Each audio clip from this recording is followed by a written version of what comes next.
All right, so welcome back to the Mets 2025 award predictions. Yesterday in part one, we handed out the most valuable player. That was Francisco Lindor. I chose David Peterson to be the ace and Cy Young for the Mets in 2025. And unfortunately, I had to choose Francisco Alvarez to be the most disappointing player this year. But today we have three more predictions. They're all positive. So let's start out with the breakout player of the year. And I know everyone's thinking it's going to be Brett Baty after his spring, but I just can't quit Luis Angel Acuna.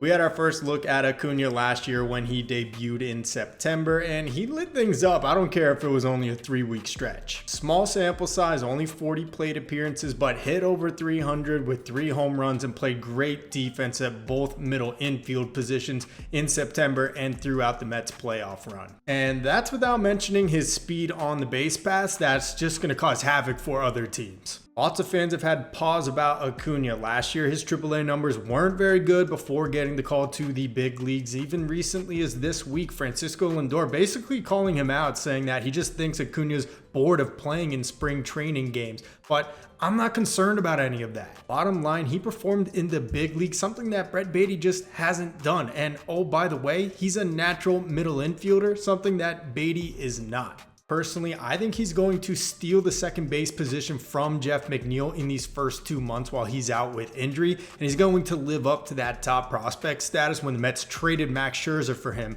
a couple of years ago. He's my breakout player of the year for 2025. So while Acuna is technically a rookie, I'm putting him in the breakout player of the year category and saving the rookie of the year one for someone that's never debuted in the majors at all, and that's the Mets' top pitching prospect, Brandon Sproat. Sproat is by all accounts the Mets' top pitching stud in their farm system and widely regarded as one of the top right-handed starting pitching prospects in all of baseball, and he is knocking on the door of Queens. He flew through the minor leagues last year. He absolutely dominated single and double A before hitting a little bit of a speed bump in triple A, something the team was actually kind of pushing for him to do to see if he would make adjustments, and it seems like he's done just that. He had a solid September to round out the year and then showed some of his nasty stuff this spring. His fastball touches triple digits and most of his breaking pitches already look like they're going to play in the big leagues. I'm expecting Brandon Sproat to find his way into the rotation sometime in the middle of summer, and he's not going to give that spot up the rest of the way.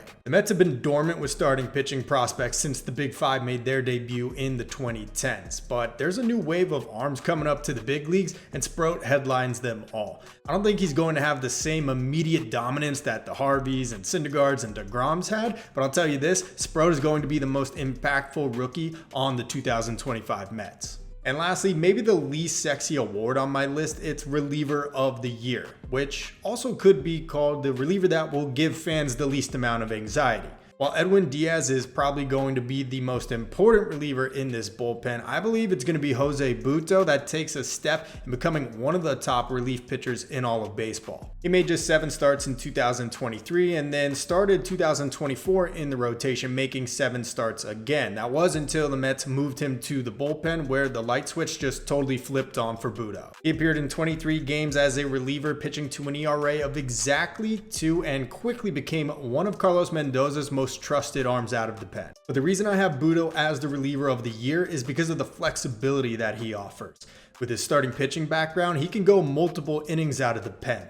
Last year, he had 14 outings where he got 3 outs or more and pitched in the 5th, 6th, 7th, 8th, and the 9th in relief at one point or another. His ability to pitch in basically any situation makes him a Swiss Army knife for Mendoza.